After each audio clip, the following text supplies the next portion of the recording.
Il y a des Nzamba Sunga et Bissou Congolais. Tozo téléméla likambu ya mois d'octobre. Tout le monde va aussi chimanga quoi na mois d'octobre. C'est comme si les kambango soka ba laïque ba na maramna bango. Tokuta na la marambo. Mais tout et quel intérêt à crash.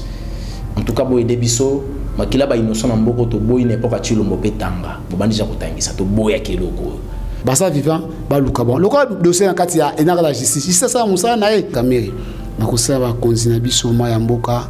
ba koza soin ya ba vieux otambola na mokonza mboka. Parce que mokonza mboka ça n'importe qui te comment na avion na e bongo bi avion na e ça la crash et ça la pasimi. Bando ba ko vraiment dozo compartir ensemble na bango biso yense to bango te tout ça qui joue wana na limité ensemble na ba neso ya moto na biso ba EP recrutement pour nazali moko cadre yense nazali rapporter à ces recrutement et implantation village ça donne ça porter parole ya c'est na biso ya recrutement et implantation.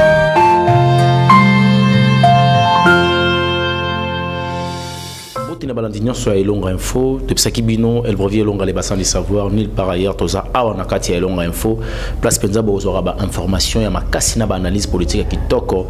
le lo na sanga moroté na zoli bino mona mboka Douglas ozali moko ya balobeli penza ba motocycliste ya INC pour na kosala na analyse politique par rapport à 15 millions parce que toyoki INC baza ko boya ke bandeko wana ya ba laïque basala marche na bango parce que but majeur na bango soit objectif principal na bango ezali ba vérité à 15 millions alors INC aza ko boya yango to yebiti na ba raison nini neto ya mbino mona mboka Douglas mbote mona mboka mbote Elonga na moni na mandala na mutu eza raison nini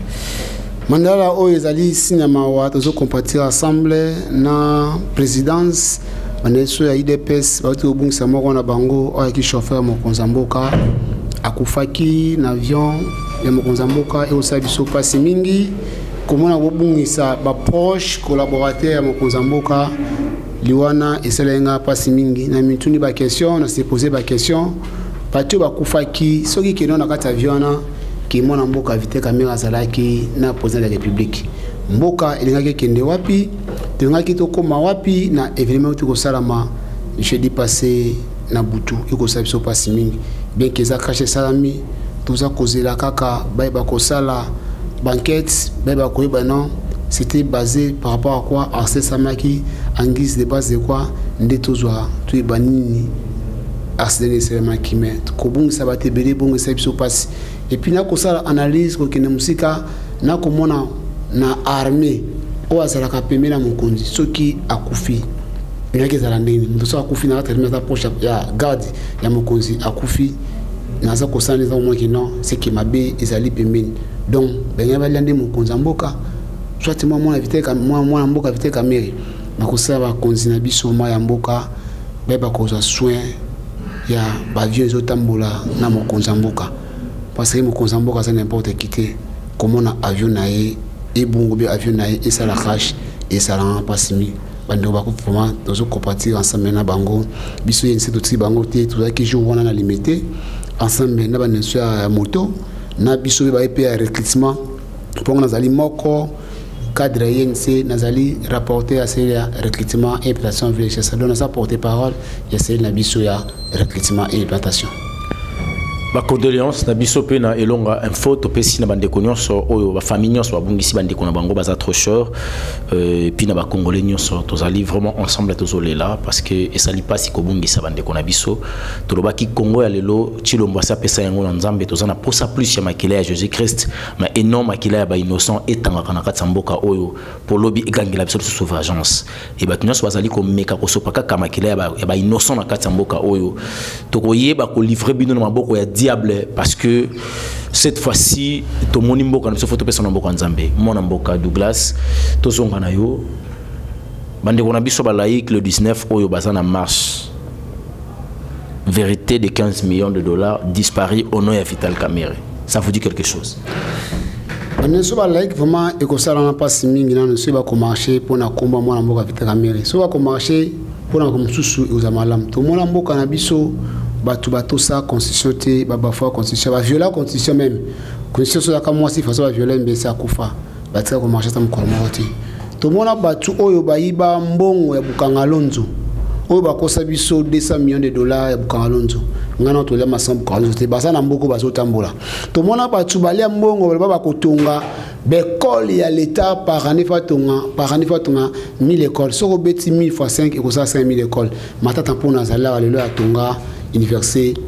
mampo mais bavana na mboko to mona batu balia mbongo ya SNEL 35 000 dollars, 35 000 dollars, ya SNEL, baza na mboko. Tout le monde va aller à mbongo ya FMI, ba defa mbongo à l'État, bazon sa mbongo te. Monument mboko vite ramere, c'est un modèle, c'est un monument, c'est un patrimoine. Asa au même lieu comme ça ba analyse belé, ba ko sabiso que non livre d'or, ezaka na mboko ya Kinzenga, mais j'ai même des compagnes non livre d'or en mboko yo, ezaka na mboko ya Fatima mboko vite ramere. Parce que bazai ko ça na 8 mois oyo. Baso mettait bonheur rebellé. 215 000 dollars, je voulais parler quoi? Tobo santé, la présence nationale. De 2001, à partir de Mbokana Kabila, à Kabona 2008, a déjà perdu. Soka liaka mbongo na iba mbongo Kabila. Kabila na mbongo rebellé, veka longwa a iba mbongo ya Kabila ta iba mbongo a perdu. Il fait présence nationale. Façon a déjà posé en Samé national. Parce que ce goût a la politique, tu en as modèle à moi en Boka Vita Kamere. Vita Kamere, il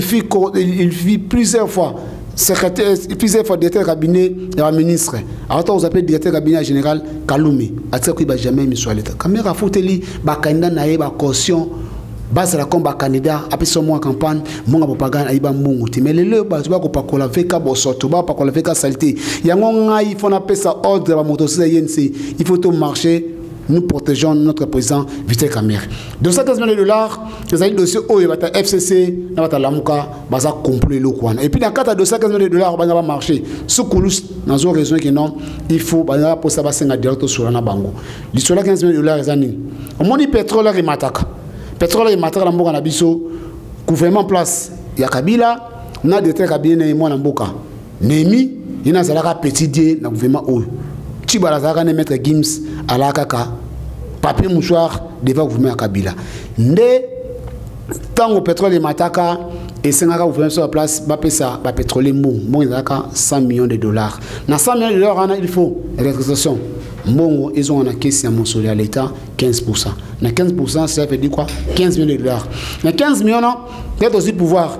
C'était prévu, mon wana mambo peut habiter. Donc on a pétrolier, on a mis sur on a bango 5 millions de dollars. 15 millions et zone on a compte na biso abimo mboka veka habiter. Toche yango na comité de suivi à 100 jours parce que 100 jours qui programme konzamboka ane ko samisa. Toza mbongo abaza mbongo abacha na comité de suivi à 100 jours. Ndé à l'époque ministre de l'économie, il était démissionnaire Kapika Ozali dans l'Assemblée nationale, il a côté de Makambo ya pétrolier, ndem da chacun terminé ils allaient ministre de finance Ariaf. Oyo a été Kambamboka comme ministre de finance. Yende c'était prévu à Zambon on a bâti un comité de suivi à 100 jours. Baboya Nemi Moulange Azali directeur cabinet sur l'État, ancien directeur cabinet sur l'État Aza vivant. Ndé ba na Sirikwana, bazimbo ba ki ko tia yango na comité de suivi à pétrolier. Il y a pétrolier. Batazora signature au Chamongwana. Et ça n'y fait qu'à ni sur l'État. Batazora signature dans le comité de suivi pétrolier 15 millions. Et ça lit en rien. Aux ministres sortant. Il y a finance, il y a le secrétaire général, il y a le ministère de l'économie, et ça lit conseiller. Il y a finance et ministère de l'économie. Ne batons mis ça tout, basant la signature, ne batons Mongwana na caisse il y a comité de suivi il y a pétrolier. Basa vivant ba lukabon. Le cas dossier en katia enara la justice. C'est ça musa na e. Mais na makambango ndenge nini etiki batu nyonso ke kolata Vital Kamere. Vital Kamere a côté na kata dossier on a ndenge nini par rapport à explication au PC. Dossier on a Vital Kamere a côté c'est les seules personnes qui ont se dérangé entre autres ngambo FCC, entre autres ngambo ya Lamuka, entre autres même badenso ya katia coalition kata cash. Parce que Vital Kamere c'est un bon gestionnaire, Vital Kamere c'est un bon administrateur soit administratif, il y a beaucoup makasi mi collègue. Abi façon PPD ba déjà beaucoup aiba madusunyo so vekande akaya madusunyo so ne bazo mono il faut balongula mboka Vital Kamere pembe na mokonza mboka fachi pour basala mabe mais Vital Kamere ebi ya kolongwa te parce que asama beaucoup pembe de laisser animal à battre ni tu ezama mboka Vital Kamere nous on a pour ça balongula mboka Vital Kamere et puis de ça non et ça composé monter bande on a biso FCC et tout comprendre mon mboka Douglas inspecteur financier à l'époque on est dépendre na présidence soit na directeur du cabinet Nemi Ozaki à Kabila et lelo oyo loi wana etikali Vital Caméra ye inspecteur financier azo lekelaka na senaye tango misole koti il faut aller kana wana caméra moni mbongo wana ba imboka bazolela ki mbongo wana caméra mona ki pe asimbi mais eza wapi au moni dossier à 15 millions pa na ngai au moni même inspection ya finance qui service et la compétence du ministère de la finance depuis le monde était le monde mais tant on est mis à communauté de cabinet dans le Kabila ne balongé le kwana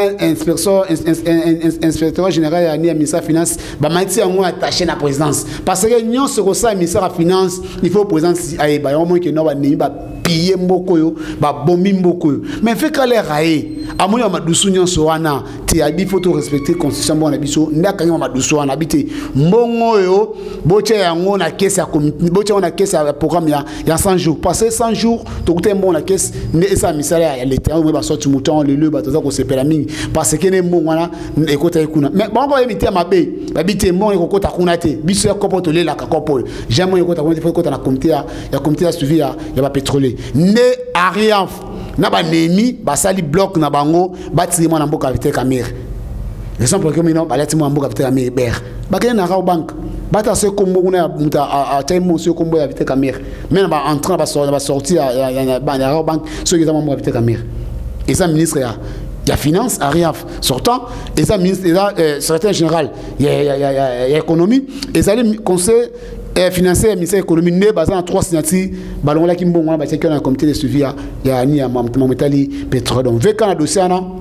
asa maboko pembe veka za modèle veka za nae innocent le ko bazo parler ka bera pamba yango biso na yense biso personnellement ata biso ba biso misote ngaima na ko bensa moto sirise to marché to protéger mon mboka Vital Caméra pour makambo etali 15 millions de dollars. Qu'est-ce qui fait que bobo ya bande ko balaik ba ça la marche na bango ezo déranger bino nani personnellement les autres déranger na parce que non chacun de nous a na droit na ya ko marcher au monde ya balaik ben ba marcher ba ko marcher ba ko banana nzela tala ba parawana biso la bande on a biso melonga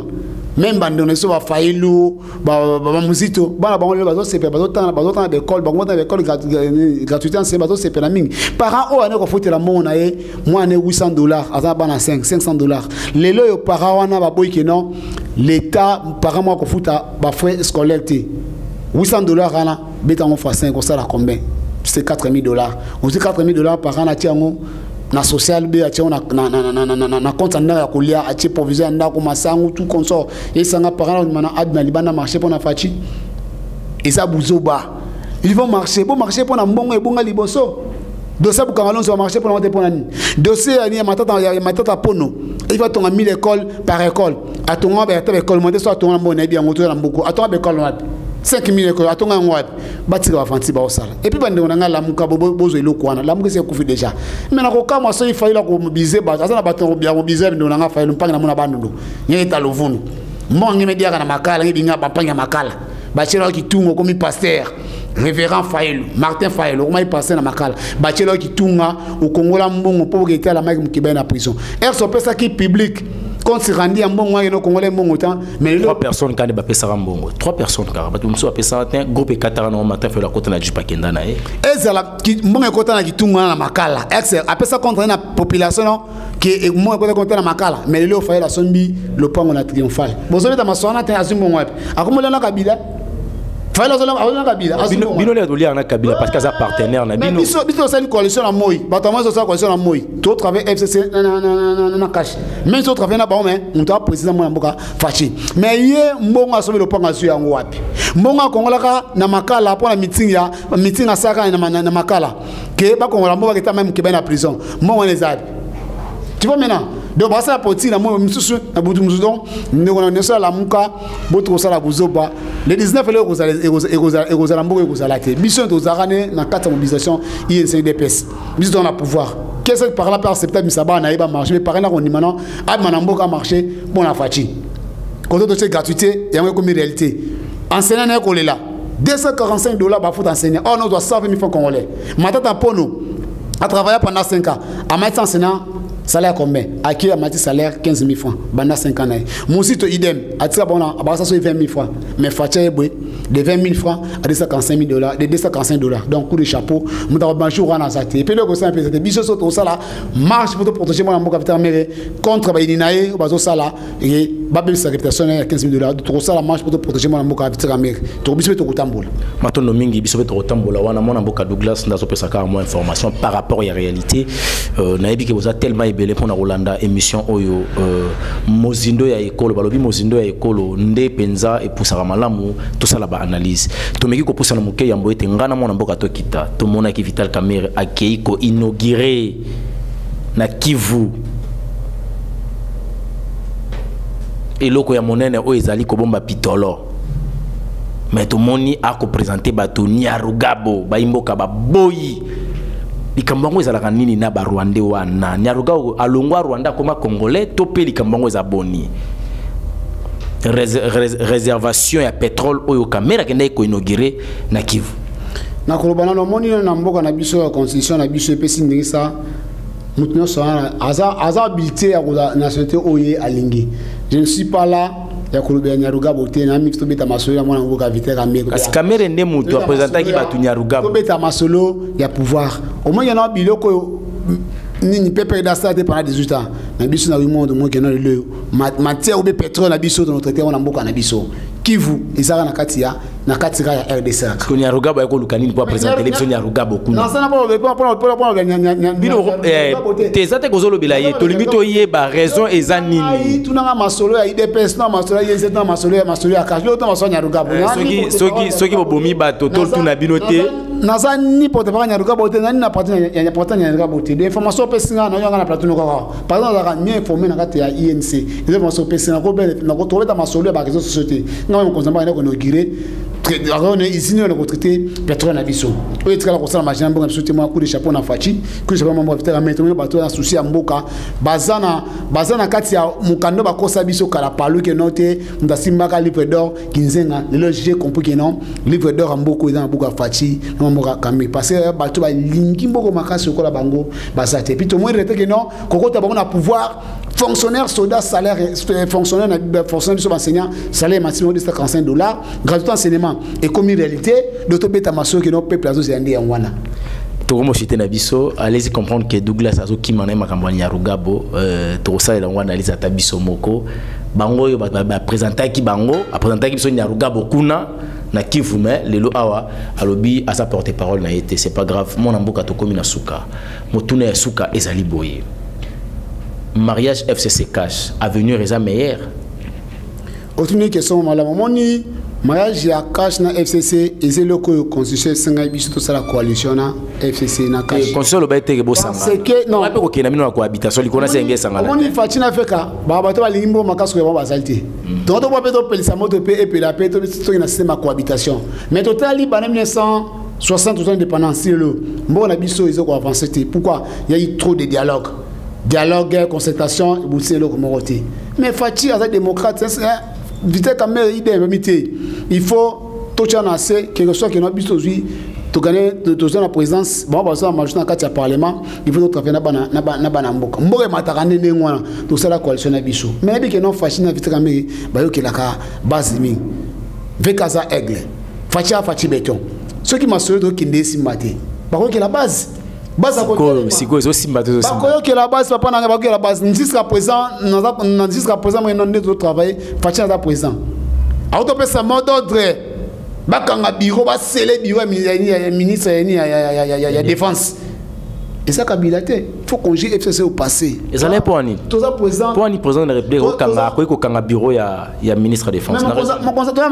moko asa garde de la nation pour nani l'air yo boy ko to c'est de yaka il faut signer un contrat que non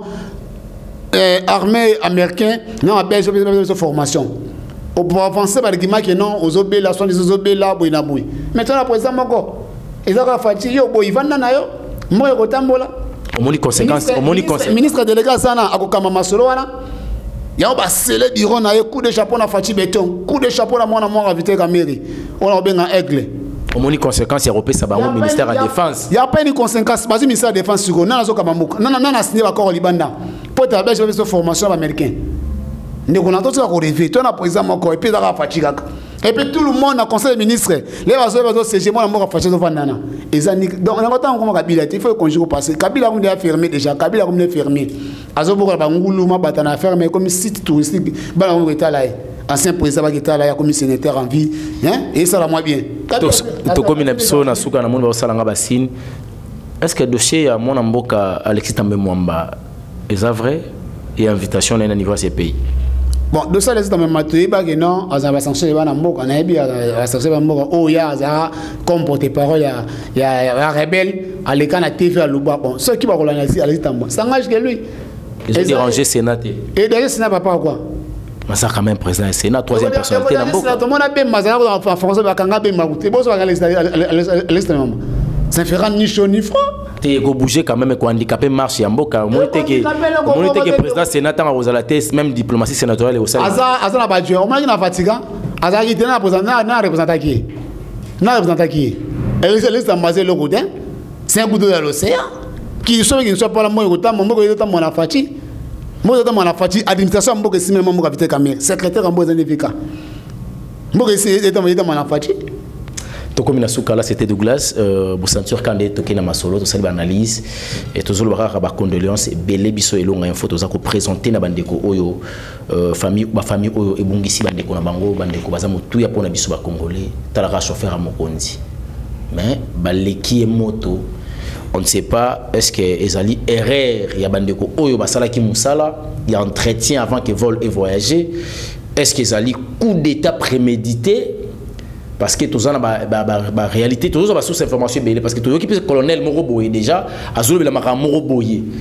Tu Roland Delango Penza, va te bimiser, tu Roland Delango Tina Soukato, la réalité est Zawapi. Douglas, un dernier mot. Dernièrement, on a appelé si me connaître sur et belé la bande de Kufa, tous ceux compatis dans ensemble biso INC, na motocycliste tout ça ensemble la bande de sur Kufa vraiment. Oui, biso motocycliste INC, tous ceux compatis ensemble la bande de ko ba Kufa qui INC Mobimba, na secrétaire général, l'interfédéral, ba fédération so to compatis na bango et longo vraiment, et ça biso pas simi ya ko bungisa proche à Mokonzamboka, ceux qui non ezala qui VK na fati mboka ngeza olengeni. Donc, danger dans un déjà, et le Koyamwana, donc, il faut avoir précaution par rapport à ma méthode logistique et à la présidence. Donc, on a fait Simbo, on a Poto en France, Bijou Kabouya, Messa, on a belé les États-Unis, sans oublier, on a fait ça sur le conseil de la politique, maître Gabriel Oulendo, le docteur Selema, ça m'a bien attaqué, c'est pas communicateur, c'est pas son habitude, va conseil pour la partie, beaucoup de personnes vont conseiller poté, Bino Mati, Bisou Kedi Bosso, merci. Votre numéro de téléphone. Numéro de téléphone, il y a plus 43 84 380 25 63, plus 43 84 380 25 63, puis 43 84 380 25 63. Maton Domingue Monamboka, Tokomina Souka, je dis un grand merci na Oabengaka coordonnatrice ya Mounene Audra Kabena, Topession Botebe, qui tokozo sala. Merci pour nos conseils, permet de papier long à moi idée, moi proposition. En tout cas, je suis fier de toi et je dis encore un grand merci Nabil Kalonda. Et na pession Botebele et puis na pession de Gonanga Bob derrière la caméra bozala qui pour nous aider ndenga kan de Gonanga lo bakalobi Bob moto ali bandi caméra ben ali bandi à moindo. Pourquoi pas on appelle ça Marie-Claire Chango, ma grande sœur propre depuis Mboka Paris, Mbotebele, merci Nanzambé parce que Sika au Télémi, Balobi, la voix des orphelins ne tombera jamais. Et pourquoi pas, n'a pas que ça se sous merci, na papa Nangaï qu'on appelle papa Marcel Kazadi, Moté, ma maman Doudou, depuis Mboka, il y a Allemagne, merci papa pour le conseil, Nazo c'est la caca, on a bisoué coca, na ebike toko za mbunzu na mbunzu, toko le marambo, c'est important. Coup de chapeau na yo pasteur Joël Longo na musala kitoko zo sala, pourquoi pas ba vrai nyonso ya Elonga info oyo ya WhatsApp to continue ko zala kande to zala kabande ko nanga ya Canada mama Janet Bakissa bande ko nanga nyonso ya Afrique du Sud donc la Mardochio ya Lusaka na Valentine. En tout cas vous êtes tellement nombreux et voilà on touche vraiment à la fin nazo sengara elo moko to s'abonner mingi na Elonga info pour ngamoko Elonga nazana kati Elonga info l'impossible n'est pas le nom de Dieu. Toujours continuer à faire des condoléances, tout ça vraiment la série à Day, Nzamba Sunga et Bissou Congolais. Toujours téléméla les Kambouya mois d'octobre, tout le monde a aussi chimanga quoi mois d'octobre. C'est comme si les Kambouya faut que laïque va na maramna bango, tout coûte na la marambo. Mais tout et quel intérêt crash. En tout cas, boy Bissou, makila ba innocent na mboko to boy n'importe quoi chilombo petanga. Bobandi ja kutangisa to boy akeloko. Mais oya ko téléméla Nzamba kuta na yemo Nzambe. To yebi ke bolingi président de la République le rôle ba kosi mais azana kata kosi na Yuda yenda ko ba kolia bino to monani à la prochaine, bye bye, merci.